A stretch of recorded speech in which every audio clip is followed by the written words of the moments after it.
Сәлем достар, бүгін сіздерге наурыз көженің рецебімен бөлісетін боламын. Осындай көже жасау үшін бізге ыдысымызға 10 литр суымызды құйып, етімізді саламыз. Қыздар, көжені дайындау үшін бидай, арпа, тұз, тары, біз езілген құрт қосасыздар. Қатық қосуға да болады, және айран. Бөлек ыдыстағы суға арпа бидайымызды қайнатып аламыз. Арпа бидай менікі ұсақталған түрі, сондай алсаңыздар тез піседі. Және тарыны да бөлек өстіп пісіріп аласыздар достар. Көженің нанына қажетті заттар: ұн, тұз, жұмыртқа, су. Дайындап аламыз да нан илейміз. Жұмыртқамызды езіп, тұзымызды қосып, кішкене тұз қосасыздар. Араластырып аламыз.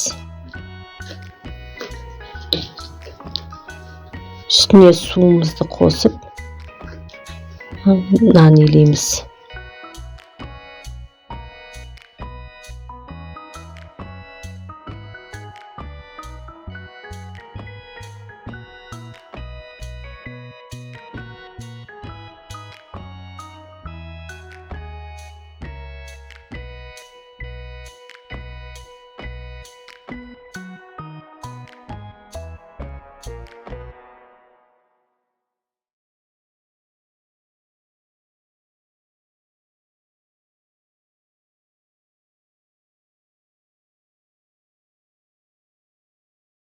Нанымызды өстіп жинақтап, илейміз да 10-15 минутқа бұқтырып қоясыздар.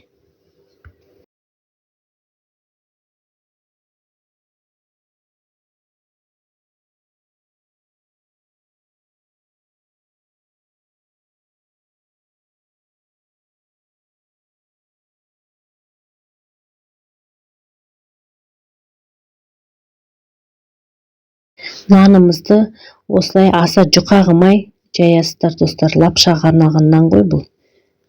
Жайып, нанды кесеміз, ұн себестер ортасына. Ұнды өсіп себелеп,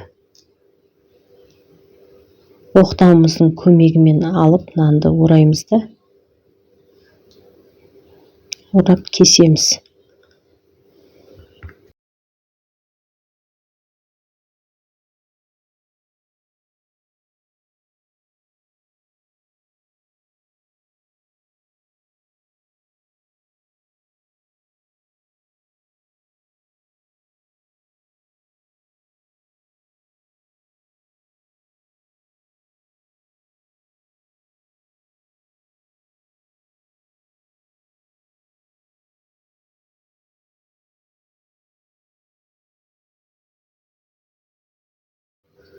Етімізді сүзіп аламыз.